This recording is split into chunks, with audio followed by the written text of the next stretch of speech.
who are the right candidate for half knee replacement. It should be very, very clear in your mind. Those who are having severe arthritis, bone to bone. Arthritis should be so severe that there is no cartilage, bone is rubbing directly with the bone. Number one criteria is this. Number two criteria is that, as I told you, all the major ligaments should be normal. ACL, PCL should be good, and the other compartments like the lateral compartment or outer compartment or the patellofemoral joint should be normal. So these are three basic requirement which is must. Also, the range of movement should be good, like it should be from 0 to at least 90 or 100 degree. Number 4, there should not be any big deformity, like it should not be damaged too much.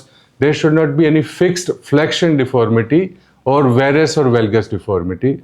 Also, we take care of the things like metabolic bone disorders and inflammatory disorders like rheumatoid arthritis, uric acid arthritis. Any infection obviously will be contraindication. So we need to be very, very selective, and we need to choose our patients